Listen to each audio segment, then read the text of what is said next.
बिस्मिल्लाहिर्रहमानिर्रहीम। अस्सलाम वालेकुम नाज़रीन, आप यूट्यूब चैनल देख रहे हैं। मैं इमरान खान हूँ। सुप्रीम कोर्ट ऑफ पाकिस्तान में केस चल रहा है कि इंतखाबात 90 दिन में होंगे। अब इसमें मुख्तलिफ मामलात निकाले गए हैं। एक तो ये है कि मेंटेनेबिलिटी का मामला जो है वो उठाया जा रहा है कि ये अज़ खुद नोटिस की समाअत हो सकती है या नहीं हो सकती, इस मामले को उठाया गया। दूसरा ये उठाया गया कि कुछ जजेस हैं बेंच के अंदर, उनके ऊपर जो है वो एतराज़ किया गया, और आज ये एतराज़ जो है वो फ़ारूक एच नाइक साहब ने भी किया। यही एतराज़ PMLN कर रही है, PDM की जमातें और कुछ और लोग भी एतराज़ कर रहे हैं। लेकिन क्या ये एतराज़ इनको इसके जवाब बना के बेंच को तब्दील किया जा सकता है? मेरे ख्याल में इस तरह की चीज़ें एक ऐसी प्रेसिडेंट बन जाएंगी कि जो भी आएगा वो अपनी मर्ज़ी का जज लगाने की कोशिश करेगा। 9 रुकनी बेंच है और 9 जजेस की तादाद बहुत बड़ी तादाद होती है। जब ये जजेस फ़ैसला करेंगे तो वो सुप्रीम कोर्ट का एक मुतफ़िक़ा फ़ैसला माना जाएगा। कुछ लोग ये मुतालबा कर रहे हैं कि फुल कोर्ट बना दिया जाए। मेरी अज़हर सिद्दीक़ साहब से बात हुई, उन्होंने कहा कि अदालत की कार्रवाई देखकर ऐसा लगता है कि बुध वाले दिन तक, यानी बुध या जुमेरात वाले दिन तक सुप्रीम कोर्ट ऑफ पाकिस्तान किसी नतीजे पर पहुंच जाएगी और 90 दिन के अंदर शर्तिया इंतखाबात होंगे पंजाब में और खैबर पख्तूनख्वा में। इससे ज़्यादा आगे मामला जा नहीं पाएगा। मोहसिन नकवी से पूछा गया, उन्होंने कहा जी हम तो इलेक्शन करवाने के लिए तैयार हैं। दूसरा उनके पास ऑप्शन कोई नहीं है, क्योंकि आईने पाकिस्तान के मुताबिक जब भी इंतखाबात होंगे वो 90 रोज़ के अंदर अंदर होंगे, और आइन के अंदर ये तमाम चीज़ें तहरीर हैं। एक बड़ी अजीबोगरीब सूरत उस वक्त पैदा हो गई सुप्रीम कोर्ट ऑफ पाकिस्तान में जब, बल्कि मैं आपको ट्वीट पढ़ के सुना देता हूं ताकि आपको सारी बात समझ आ जाएगी इस ट्वीट से ही। ट्वीट जो है वो साकिब बशीर साहब ने लिखी है, जर्नलिस्ट हैं, वहाँ मौजूद थे। उन्होंने कहा आज सुप्रीम कोर्ट में अज़ खुद नोटिस केस की समाअत के दौरान उस वक्त हैरान कुन माहौल बना जब पाकिस्तान पीपल्स पार्टी के वकील फ़ारूक एच नाइक साहब ने जस्टिस जमाल मंदोखेल का नोट पढ़ना शुरू किया तो चीफ जस्टिस ने हैरानगी से पूछा कि ये नोट आपके पास कैसे है? अभी तो ये ऑर्डर का हिस्सा भी नहीं बना, अभी तो दस्तखत भी नहीं हुए थे। तो फ़ारूक एच नाइक ने कहा कि नोट मेरे पास है। अब ये नोट जो है वो सोशल मीडिया पे मौजूद है और हर तरफ सर्कुलेट कर रहा है। तो वो कौन है जिसने फ़ारूक एच नाइक साहब का नोट जो है वो निकाल कर एक पार्टी के वकील को दे दिया, हालांकि वो अभी ऑर्डर का हिस्सा नहीं बना? ये बड़ी अनफॉर्चुनेट चीज़ है और सुप्रीम कोर्ट ऑफ पाकिस्तान को इस तरह की चीज़ें मुतनाज़ बनाती हैं और उनके ऊपर जो है वो उनको तकसीम करने की कोशिश तो आपके सामने मरीम नवाज़ ने बहुत की है और वो लगातार कर रहे हैं। और मरीम नवाज़ ने एक और कारनामा किया है, मैं आपको भी थोड़ी देर में बताऊंगा, लेकिन इस पर फवाद चौधरी साहब का भी एक मौक़िफ़ है। फवाद चौधरी साहब ने कहा यह बहुत काबिल तशवीश है कि जस्टिस जनाब बंदोखेल का नोट जो अभी ऑर्डर का हिस्सा भी नहीं बना वो फ़ारूक एच नाइक साहब के पास पहुंच गया। इस मामले की तहकीकात होनी चाहिए और फ़ारूक नाइक से पूछा जाना चाहिए कि उन्हें ये नोट किसने पहुंचाया। तो ये एक इम्पॉर्टेंट बात है। कल 2 जजेस के बारे में बात की जा रही थी, आज एक और जज के बारे में बात की जा रही है। तो ऐसा लगता है कि अगले 4 दिन के अंदर सारे के सारे 9 जजेस को मुतनाज़ बना दिया जाएगा। अब बजाय इन चीज़ों में पढ़ने के मौजूद सुप्रीम कोर्ट के तमाम जजेस को, 9 के 9 जजेस को मिलकर अपनी दानिश में एक आइन और कानून के मुताबिक फ़ैसला दे देना चाहिए। और फ़ैसला होगा क्या, इस पे मुख्तलिफ लोगों की राय आ रही है। मैं सबकी राय आपको नहीं बता सकता, लेकिन मैं आपको बताता हूँ माहिर कानून लतीफ़ खोसा साहब, जिनका ताल्लुक पाकिस्तान पीपल्स पार्टी से है और पीपल्स पार्टी इस वक्त PDM सरकार का हिस्सा है, मैं उनका मौक़िफ़ आपको बता देता हूँ।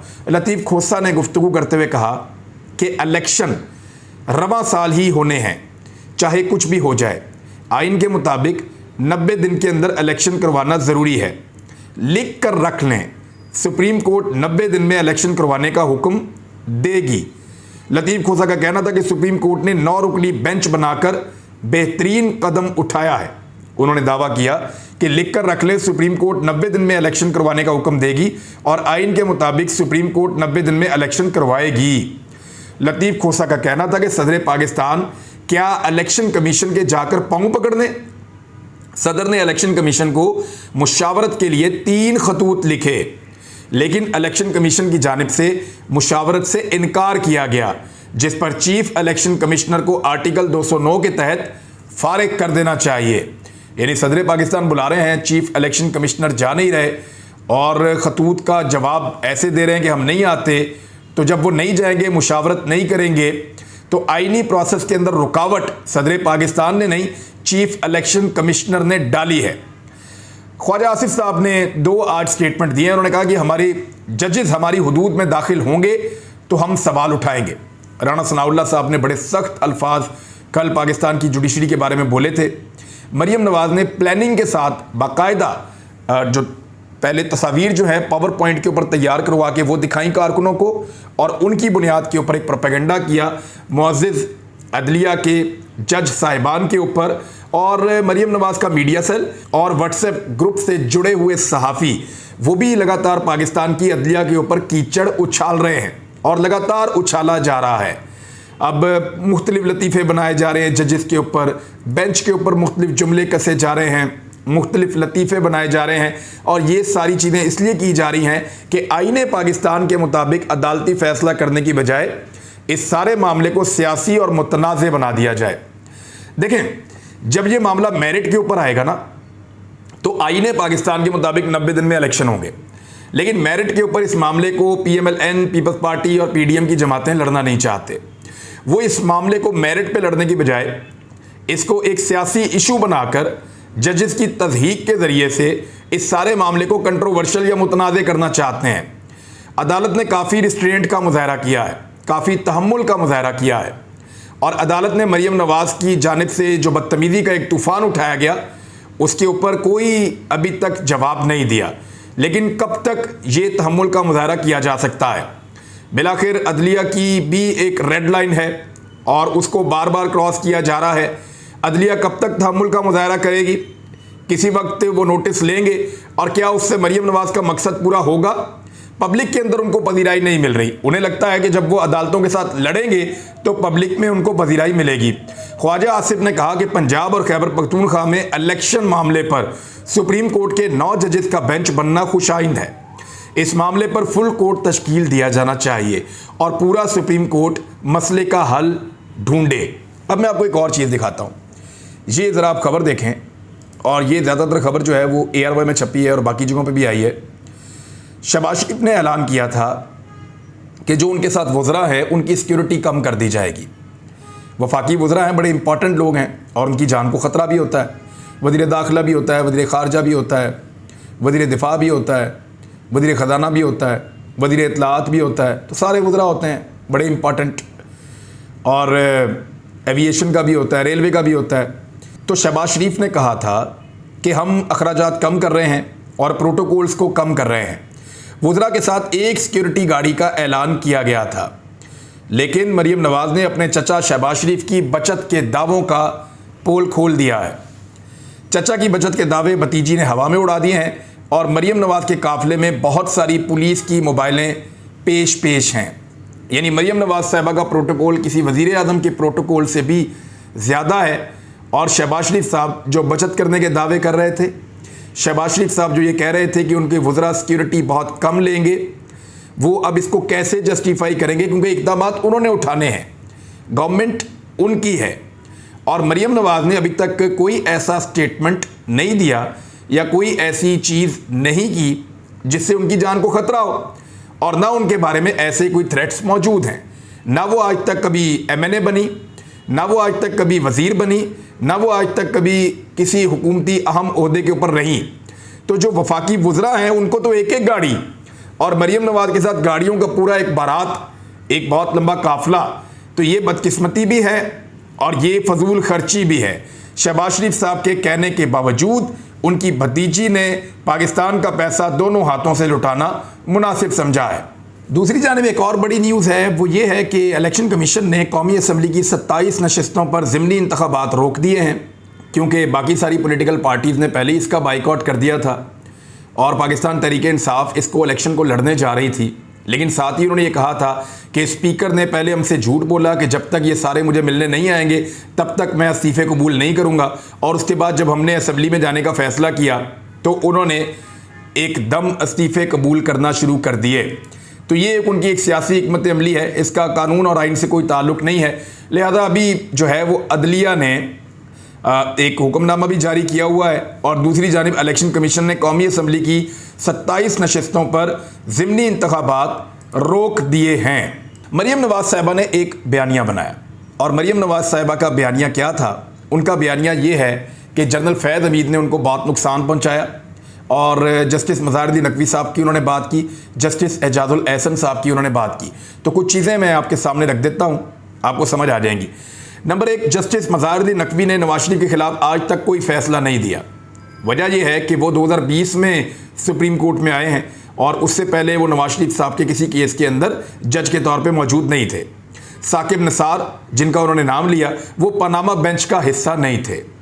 जनरल फैज़ 2017 में, जनरल फैज़ के बारे में मैं आपको अलग से बताता हूं। जस्टिस खोरसा ने झूठ बोलने पर नवाज शरीफ को नाइल किया, लेकिन वो माइनॉरिटी जजमेंट थी, यानी वो मेजॉरिटी जजमेंट नहीं थी। तो अब आ जाए एक और फैक्ट शीट जिसमें जनरल बाजवा और जनरल फैज़ के बारे में, मरीम नवाज साहबा के जो कुछ इल्ज़ामात हैं जनरल फैज़ पे, वो मैं आपको बता देता हूं। नवाज शरीफ डिस्क्वालीफाई हुए 27 जुलाई 2017 को।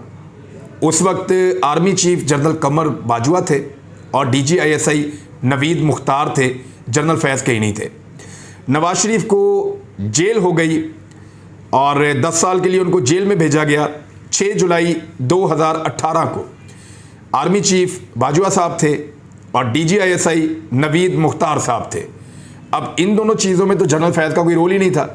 हाँ, लेकिन एक चीज़ में जनरल फैज़ जो है वो रेलिवेंट हो सकते हैं, क्योंकि नवाज शरीफ साहब को जो पाकिस्तान से फ़रार करवाया गया वो 19 नवंबर 2019 को करवाया गया और उस वक्त आर्मी चीफ जनरल बाजवा थे और DGISI फैज़ हमीद थे।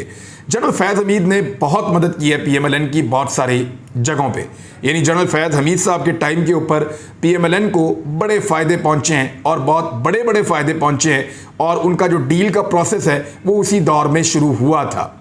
यानी ऐसे ही नहीं सलमान शहबाज पाकिस्तान से बाहर निकल गया था, अली इमरान भी इसी तरह जो है वो अचानक पाकिस्तान से बाहर नहीं निकल गया था।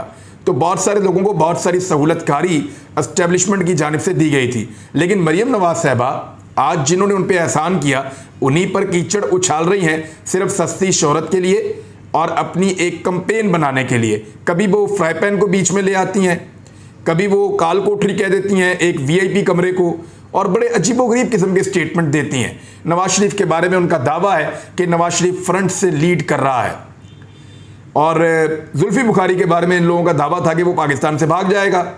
तो आज रावलपिंडी में जेल भरो तहरीक में गिरफ्तारियां हुई हैं। जुल्फी बुखारी ने गिरफ्तारी दी और चौहान साहब ने गिरफ्तारी दी, दीगर कुछ और रहनुमाओं ने गिरफ्तारी दी। कोई 90 के करीब कारकुन पाकिस्तान तहरीक इंसाफ के रावलपिंडी में गिरफ्तार हुए और पुलिस जो है वो कारकुनों को वापस भेज रही थी, इसलिए कि जो प्रिजन वैन्स हैं उनके अंदर मजीद जगह मौजूद नहीं थी, बल्कि वो ज़बरदस्ती वैन से उतार के उन्होंने बंदे कम किए और उसके बाद जितने बंदे उनके साथ जा सके उनको वो जेल लेकर चले गए।